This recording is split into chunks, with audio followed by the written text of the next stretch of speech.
샬롬. 세상은 사람들이 늘 겪으면서도 속으면서도 생각하는 확신이 하나 있습니다. 영원히 살 것 같다는 겁니다. 그리고 많이 가지고 또 높은 곳에 올라가면 내가 행복할 거라는 것입니다. 근데 그것이 그렇지 않다는 것을 우리는 역사를 통해서, 우리 주변을 통해서 많이 알 수 있습니다. 많이 가지고 높게 올라가면 행복할 것 같지만 참 우습게도 그 모든 것들은 새벽 안개처럼 해가 지면 사라지는, 한순간에 사라지는 것 같은 것이 참으로 많을 때가 있습니다. 또한 영원할 것 같은 고통, 나만 뒤처지고 나만 문제가 있던 그런 좌절과 낙심도 때가 되면 하나님 앞에서 다 사라지는 것을 보게 됩니다. 그래서 좋을 때나 힘들 때나 그 모든 문제를 주관하시고 인도하시는 하나님을 바라보는 것이, 그것이 좋습니다. 시편 144편 4절에 사람은 헛것 같고 그의 날은 지나가는 그림자 같습니다. 아멘. 믿음의 사람, 하나님 안에 지혜를 받은 사람이 많은 것을 가지고 인생을 이렇게 돌아보고 좋은 날과 힘든 날 보니까 사람은 지나가는 그림자처럼 쉽게 지나간다는 것입니다. 엊그제 우리가 1월 1일 신년 예배를 위해서 기도할 때가 있는데 벌써 2달이 지나갔습니다.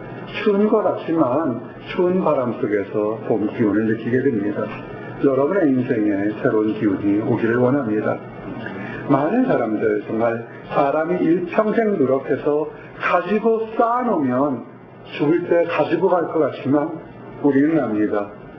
이 진리 하나는 죽을 때는 태어날 때처럼 아무것도 가지고 가지 못한다는 겁니다. 긴 손으로 왔다가 긴 손으로 돌아가는데 우린 그 과정을, 결론을 알면서도 굉장히 아둥바둥 산다는 것입니다. 가장 지혜롭다고 성경에 나오는 솔로몬이 그 삶의 모든 걸 통해서 이렇게 얘기합니다. 그가 모태에서 벌거벗고 나왔은즉 그가 나온 대로 돌아가고 수고하여 얻은 것을 아무것도 자기 손에 가지고 가지 못하리니. 아멘. 우리가 시작과 끝을 그저 빈손으로 왔다 빈손으로 돌아간다면 우리가 그 순간에 어떻게 살아야 될 것에 대한 생각을 해봐야 될 것 같습니다. 그런데도 많은 사람들은 밤에 잠을 제대로 자지 못하면서 헛된 일을 위해서 계속 수고하고 밤잠을 설칠 때가 있습니다. 일평생 동안 사실 서로 사랑하고 존경하고 아끼고 베풀어도 그 시간이 한정되어 있고 부족한 것인데 때로는 무수하게 헛된 일을 꾸미다가 헛되게 가는 것이 세상 사람들인 것 같습니다. 그래서 전도서 6장 11절 12절에 보면 인생을 헛되다고 하는 것, 인생은 헛되고 하나님 손에 막혀있다고 얘기하는 것을 우리가 알게 됩니다. 헛된 것을 더하게 하는 많은 일들이 있나니 그것들이 사람에게 무슨 유익이 있으랴. 헛된 생명의 모든 날을 그림자같이 보내는 일평생에 사람에게 무엇이 낙인지를 누가 알며 그 후에 해 아래에서 무슨 일이 있을 것을 누가 능히 그에게 고하리요. 아멘. 지혜로운 사람들은 이미 삶의 시작과 마침은 사람들의 노력을 위해서 결정되는 것이 아니라 하나님 손 안에 있음을 이야기했지만 지혜로운 사람은 이 얘기를 듣습니다. 그러나 세상의 지식으로 가득 찬 사람은 이 얘기를 듣기를 싫어합니다. 지혜롭고 남보다 빨리 가고 많이 가지면 행복할 것 같습니까? 여러분은 어떻게 생각하십니까? 전도서 9장 11절에 아주 세상 이치를 한눈에 이렇게 얘기합니다. 내가 다시 해 아래에서 보니 빠른 경주자들이라고 선착하는 것이 아니며 용사들이라고 전쟁에 승리하는 것이 아니며 지혜자들이라고 음식물을 얻는 것도 아니며 명철자들이라고 재물을 얻는 것도 아니며 지식인들이라고 은총을 입는 것도 아니니 이는 시기와 기회는 그들 모두에게 임함이니라. 아멘. 이 말이 맞는 것 같습니다. 빨리 달린다고 해서 인생의 행복에 먼저 가는 것이 아니라 어느 곳으로 가는지 방향도 정하지 않고 무작정 빨리 가는 사람들이 있습니다. 사기를 많이 받으면 행복할까요? 우리 그거 아닌 거 알죠? 지혜자라고 남들보다 더 많은 음식물을 얻습니까? 그거 아닌 것도 우리는 알고 있습니다. 그러면 이 짧은 인생에서 어쩌면 헛되게 왔다 헛되게 갈지도 모르는 이 짧은 인생에서 때로는 우리에게 심각한 어려움이 찾아올 때 또는 외로움과 고독감이 밀려올 때 여러분은 어떻게 하십니까? 많은 사람들은 그 문제를 해결하려고 스스로 해결하려고 밤잠을 이루지 못할 때가 많습니다. 성경은 뭐라고 그러냐면 문제를 주관하시고 사람을 만드신 하나님을 바라보라고 얘기합니다. 우리가 하는 것 힘들기 때문에 외롭기 때문에 답답하기 때문에 우리가 하는 건 뭐냐면 하나님께 도와달라고 부르짖는 것입니다. 시편 36편 9절 말씀처럼 여호와여 내가 고통 중에 있사오니 내게 은혜를 베푸소서. 내가 근심 때문에 눈과 영혼과 몸이 쇠하였나이다. 아멘. 너무 힘들면 멀쩡한 눈이 잘 안 보여요. 너무 마음이 아프면 숨을 쉴 수 없을 정도로 이 몸이 무겁습니다. 그래서 어떻게 하시겠습니까? 하나님, 내가 고통 중에 있으니 나를 도와주시옵소서라고 부르짖는 것이 우리의 해결책이 것 같습니다. 어떤 사람은 또한 이 단계를 넘어서 선한 뜻으로 선한 일을 계획하는데 응답이 선하게 오지 않을 때가 많습니다. 배신당할 때도 있고 엉뚱하게 모함당할 때도 있고 엉뚱하게 예기치 않은 사고를 당할 때도 있습니다. 세상에 거친 비바람과 변덕스러운 환경 때문에 열심히 노력했지만 실패한 것처럼 보이는 것들이 너무나 많습니다. 그러나 하나의 진리는 뭐냐면 선한 것을 행하는 생명의 씨앗을 심었다면 그것이 언제는 모르겠지만 때가 되면 씨앗은 싹이 자라고 발아돼서 잎이 나고 열매를 맺는다는 것입니다. 죽은 씨앗을 심으면 살아나지 않겠지만 생명의 씨앗을 심는다면 남들이 보기에는 바보 같고 남들이 보기에는 실패한 것 같지만 그 생명의 씨앗은 반드시 자란다는 것입니다. 오늘 갈라디아서 오늘 우리에게 주신 말씀이 그 말씀의 축복입니다. 갈라디아서 6장 8절에서 9절 자기의 육체를 위하여 심는 자는 육체로부터 썩어질 것을 거두고 성령을 위하여 심는 자는 성령으로부터 영생을 거두리라. 우리가 선을 행하되 낙심하지 말지니 포기하지 아니하면 때가 이름에 거두리라. 아멘.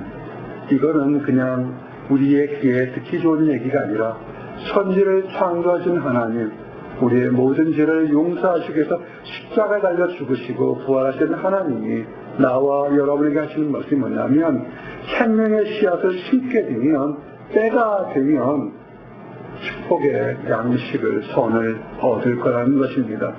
그래서 이 말씀을 깨닫은 참진 지혜로운 사람들, 하나님의 말씀을 받는 사람들은 수많은 믿음의 선진들이 생명의 씨앗을 뿌리고 믿음의 눈으로 그 싹이 자라나는 것을 바라봤다는 것입니다. 어떤 사람들은 생명의 씨앗을 뿌려서 그의 일생 동안에 싹이 자라고 잎이 나고 열매 맺는 것을 본 사람도 있습니다. 어떤 사람들은 그 일생 동안 아무것도 보지 못하고 오직 씨앗만을 심었고 그저 맨땅 황무지 같지만 믿음의 눈으로 언젠가는 자랄 걸 봤는데 믿음의 눈으로 그 세월이 지나서 그 모든 것들이 성장하고 꼽힌 것을 보게 됩니다. 히브리서 11장 1절 2절에 믿음은 바라는 것들의 실상이요 보이지 않는 것들의 증거니 선진들이 이로써 증거를 얻었느니라. 아멘. 지금에 고르는 것이 인생의 삶의 전부가 아닙니다. 보이지 않는 것을 보이는 것처럼 바라보며 살았던 믿음의 선진들이 그들의 축복을 바라봤던 것입니다. 그래서 이 사람들은 세상에서 조롱당할 때도 세상에서 모욕당할 때도 때로는 목숨을 잃는 위기의 순간에서 믿음의 눈으로 이 땅부터 천국까지 바라보기 때문에 세상의 역사가 변했고 나와 여러분이 지금 이렇게 편하게 복음을 들을 수 있었던 것입니다. 히브리서 11장 33절에 그들은 믿음으로 나라들을 이기기도 하며 의를 행하기도 하며 약속을 받기도 하며 사자들의 입을 막기도 하며 아멘. 예수님 당시 이후에 복음을 전할 때 그들의 믿음의 눈이 없었다면 그들이 전하는 것들은 다 사라졌을 겁니다. 사람은 본능적으로 자기 생명과 자기 가족과 자기의 편한 것을 1순위로 두고자 합니다. 그러나 그들이 그것보다 먼저 더 먼저 믿음의 눈으로 영생을 바라보기 때문에 잠시 동안 사라지는 것보다 영원한 것을 바라보기 때문에 그들이 세상을 이길 수 있었던 겁니다. 뭘 바라봤을까요? 하나님의 약속입니다. 나와 여러분에게는 하나님의 약속이 있습니다. 하나님의 약속을 바라보십시오. 지금 내가 가지고 또는 부족한 것, 이건 아무것도 아닙니다. 여러분을 부르셨고 허다한 많은 사람들 중에서 하나님의 자녀로 불렀을 때는 하나님의 특별한 목적과 계획과 축복은 예비되어 있는 것입니다. 하나님의 약속을 바라보십시오. 그래서 마지막 순간까지 하기를 원합니다. 우리가 살다 보면 약속을 바라볼 때 우리의 판단도 있고 의지가 있습니다. 그러나 마지막 순간까지 나의 판단보다는 하나님의 뜻을 먼저 생각하시기를 원합니다. 예수님께서 이 땅에 공생애를 하면서 참으로 많은 사역들을 했습니다. 마지막 순간에 겟세마네 동산에서 십자가를 치료할 때 너무나 힘들고 너무나 추하고 더러운 곳에서 그가 얘기를 합니다. 이 잔을 내게서 피하게 하소서. 그러나 내 뜻대로 마시고 아버지의 뜻대로 하는 그 간절한 기도가 우리에게 도전과 위로가 됩니다. 마태복음 26장 39절 말씀처럼 조금 나아가서 얼굴을 땅에 대시고 엎드려 기도하여 이르시되 내 아버지여 만일 할만하시거든 이 잔을 내게서 지나가게 하소서. 그러나 나의 원대로 마시옵고 아버지의 원대로 하옵소서. 아멘. 만약에 그 십자가의 잔을 치웠다면 나와 여러분은 죄사함과 천국에 들어가는 축복은 아마 맛보기가 힘들었을 겁니다. 그러나 하나님 아버지의 뜻은 아들 예수 그리스도가 순종하며 모욕적인 십자가를 당하고 죽음을 인하여 허다한 많은 사람들, 부족한 사람들, 죄인까지도 하나님 나라에 들어가기 원하는 그 때문에 그 고통을 허락하신 겁니다. 우리에게 때로는 이와 같을 때가 있습니다. 화려한 곳, 편한 곳, 누리고 싶은 곳에 가고 싶은데 하나님은 때로는 그곳에 머물며 하나님의 약속과 하나님의 뜻을 기다려갈 때가 있습니다. 그것을 바라보시기 원합니다. 때로는 내가 억지로 큰 믿음이 없지만 억지로 선을 행하는 곳에 동참하게 될 때가 있습니다. 그때는 내가 불행하게 왜 나만 이렇게 이곳에 있을까 불평할 수도 있지만 지나고 보면 그 누구도 감당하지 못한 축복을 누리는 것을 보게 됩니다. 그것이 예수님이 십자가를 질 때 너무 힘들어서 너무 매를 많이 맞아서 피를 많이 흘려서 십자가를 지고 골고다까지 갈 수가 없었습니다. 그래서 알렉산더 사람 루포의 아버지인 두리네 사람 시몬에게 억지로 십자가를 지게 만들어서 예수님 대신에 골고다까지 십자가를 지고 가게 합니다. 그때 모습이 마가복음 15장 21절 마침 알렉산더와 루포의 아버지인 구레네 사람 시몬이 시골로부터 와서 지나가는데 그들이 그를 억지로 같이 가게 하여 예수의 십자가를 지우고 아멘. 사람들은 그렇게 생각할 겁니다. 참 운도 없다. 왜 멀리서 와가지고 시골에서 왔는데 하필이면 그때 와서 예수님이 죽으러 가는데 그 십자가, 무거운 십자가를 왜 대신 짊어지고 갔을까라고 할 수 있을지 모르겠습니다. 그러나 돌아보십시오. 인류 역사상 예수님이 너무도 힘들어서 지구가다 넘어지고 지구가다 넘어진 그 십자가를 대신 짊어지고 골고다까지 올라갔던 그 축복의 사람이 누가 있었겠습니까? 시몬 때에는 없었습니다. 나중에 그 시몬의 집안에 하나님이 축복을 주는 것을 알게 되면 우리는 나만 왜 이렇게 보잘것없는 것이 있을까 할지 모르겠지만 예수님의 십자가를 대신 짊어지고 가게 된 루프의 아버지 시몬처럼 그 축복이 임한다는 것을 돌아보시기 바랍니다. 이것이 하나의 축복입니다. 지혜로운 사람들은 하나님의 말씀을 알기 때문에 힘들어도 한 걸음 한 걸음 갑니다. 사단은 어떻게 할까요? 사단은 외부에서 압력을 주게 되면 오히려 믿음이 강해지니까 그 믿는 사람 마음에 스스로 무너지게 하는 전략을 쓸 때가 많습니다. 아주 효과적인 것입니다. 뭘까요? 낙심입니다. 비교하고 낙심하는 마음이 들어서 스스로 무너지게 합니다. 힘들고 어렵고 매를 맞을 때는 참을지만 보이지 않는 낙심이 우리 가슴에 스멀스멀 들어오게 되면 믿음이 무너질 때가 있습니다. 그럴 때 시편 42편 5절 말씀처럼 우리가 우리 안에 누가 계신 것을 보시기 바랍니다. 우리 안에 우리 것이 있는 것이 아니라 우리 안에 하나님의 영이 있어서 낙심케 하지 마십시오. 내 영혼아, 내가 어찌하여 낙심하며 어찌하여 내 속에서 불안해하는가. 너는 하나님께 소망을 두라. 그가 나타나 도우심으로 말미암아 내가 여전히 찬송하리이다. 아멘.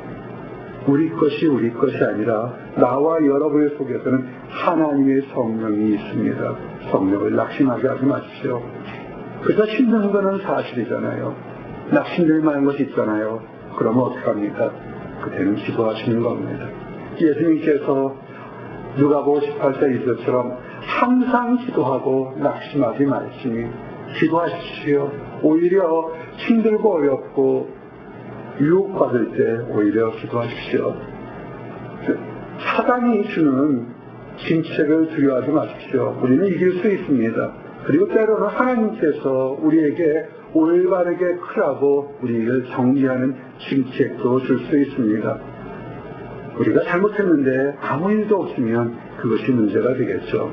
히브리서 12장 5절 또 아들들에게 권하는 것 같이 너희에게 권면하신 말씀도 있었도다. 일렀으되 내 아들아 주의 징계하심을 경여기지 말며 그에게 꾸지람을 받을 때 낙심하지 말라. 아멘. 하나님으로부터 징계받을 때도 낙심하지 마십시오. 악한 것이 우리를 공격할 때도 낙심하지 마십시오. 낙심은 참으로 작은 거지만 큰 댐을 무너지게 하는 구멍과 같은 똑같은 것입니다. 아주 작지만 그대로 내버려두면 큰 댐이 무너지게 됩니다. 이 댐을 어떻게 막습니까? 하나님의 말씀으로 붙잡고 막아야 됩니다. 여러분에게 시험이 올 겁니다. 그러나 감당할 만한 시험을 주실 거고 만약에 감당치 못할 때는 피하게 주신다는 약속을 주셨습니다. 이 약속이 낙심의 구멍을 막는 본드와 같은 역할을 할 것입니다. 고린도전서 10장 13절 말씀이 뭡니까? 사람이 감당할 시험 밖에는 너희가 당한 것이 없나니 오직 하나님은 믿고사 너희가 감당하지 못할 시험당함을 허락하지 아니하시고 시험당할지언에 또한 피할 길을 내사 너희로 능히 감당케 하시느니라. 아멘. 그래서 여러분을 감당케 하는 하나님의 축복을 맛보시기 바랍니다. 왜 믿으려고 하는 우리에게 때로는 시험이 올까요? 우리 안에 기꺼기를 다 제거하고 정금처럼 순금처럼 하나님 앞에 귀하게 대접받기 위해서 때로는 연단도 오게 됩니다. 악한 것에 위협할 때 낙심하지 마시고요. 하나님이 우리를 책망한다고 낙심하지 마십시오. 베드로전서 4장 12절 13절 말씀처럼 사랑하는 자들아 너희를 연단하려고 오는 불시험을 이상한 일 당하는 것 같이 이상히 여기지 말고 오히려 너희가 그리스도의 고난에 참여하는 것으로 즐거워하라. 이는 그의 영광을 나타내실 때 너희로 즐거워하고 기뻐하게 하려 합니다. 아멘. 하나님 안에 서를 행했는데 오히려 남보다 못된 것 같고 남보다 외롭고 남보다 답답한 것 같은 것이 오히려 변장된 축복이라는 것입니다. 우리 주님 예수께서 수많은 이적을 행하고 기쁜 일을 했을 때 무슨 대접을 받았나요? 아무것도 대접받은 것이 없습니다. 물 한 그릇 제대로 먹지 못하고 오히려 십자가에 달렸습니다. 그러나 예수 그리스도가 마지막 기도한 것처럼 내 뜻대로 마옵시고 아버지의 뜻대로 되기를 원하나 기도한 것처럼 하나님만을 바라볼 때 모든 만물 중에 가장 으뜸이 된 이름을 얻게 했습니다. 나와 여러분이 때로는 생각치 않은 시험이나 어려움이 다가올 때 하나님의 뜻만을 바라보고 하나님의 축복만을 바라보고 인내했을 때 우리의 믿음이 정금처럼 나가기를 원합니다. 평생 갈 것 같습니까? 그렇지 않습니다. 평생 가갔던 시험과 한난도 어느 한순간에 사라집니다. 평생 가갔던 세상의 화려한 유혹도 하루아침에 사라집니다. 요한일서 2장 17절에 정확히 이렇게 증명되어 있습니다. 증거합니다.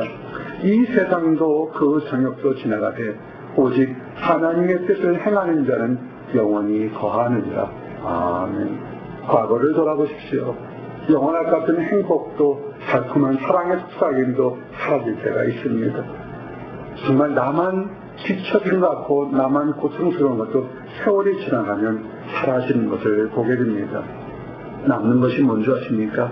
하나님의 뜻을 향하는 하나님을 향한 선한 뜻만이 영원히 남게 됩니다. 그래서 우리가 이곳에서 좋은 날과 힘든 날에 하나님을 바라봤을 때 궁극적으로 우리 주님 앞에서 칭찬 듣는 나와 여러분이 되기를 원합니다. 아마 이렇게 칭찬받을 것 같습니다. 요한계시록 3장 10절에 내가 나의 인내의 말씀을 지켰은즉 내가 또한 너를 지켜 시험의 때를 면하게 하리니 이는 장차 온 세상에 임하여 땅에 거하는 자들을 시험할 거라. 아멘. 말세 때 우리 세상은 시험당하지만 나와 여러분은 하나님의 은혜로 하나님의 자녀로 천국에 살기를 원합니다. 그렇게 될 축복을 받기를 확신합니다. 왜 그러냐면 세상 것은 달콤한 얘기들이 있지만 그러나 세상은 변해도 변하지 않는 하나님의 약속의 말씀이 우리에게 축복이 되기 때문에 그렇습니다. 이 말씀으로 오늘 말씀을 마칩니다. 베드로전서 1장 24절 25절 소망과 인내를 가지고 만드는 것은 변하지 않는 하나님의 말씀입니다. 하나님의 말씀을 믿고 큰 위로와 소망 없기를 원합니다. 그러므로 모든 육체는 풀과 같고 그 모든 영광은 풀의 꽃과 같으니 풀은 마르고 꽃은 떨어지되 오직 주의 말씀은 세세 프로기소다 하였으니 너에게 전한 복음이 곧 이 말씀이니라. 아멘. 기도하시겠습니다. 할렐루야. 하나님 감사합니다. 아버지 한순간에 이 세상도 그 중력도 한순간에 다 사라지지만 하나님의 뜻을 행하는 것, 하나님의 말씀만을 증거하는 것은 영원히 거할 것이라 약속해 주심을 인하여 감사합니다. 우리의 짧고도 긴 삶 속에서 오히려 사랑하고 베풀고 나누어서 하나님 안에서 기쁨이 더욱 가득한 삶이 될 수 있도록 허락하시고 도와주시옵소서. 육신의 고통과 마음의 낙심을 제거하여 주시고 우리가 감당치 못할 시험 당할 때 피할 길을 주시는 하나님을 바라볼 수 있도록 인도하여 주시옵소서. 하나님의 지혜를 가져서 이 또한 지나가리라는 희망으로 살아가는지만 하나님을 알지 못하고 자기의 뜻대로 사는 사람들이 있습니다. 아버지 그들을 불쌍히 여기신 줄을 압니다. 우리가 그들에게 사랑의 손길을 내밀어 그들도 위로와 소망을 얻을 수 있도록 허락하여 주시옵소서. 늘 감사드립니다. 예수 그리스도를 받들어 기도했습니다. 아멘.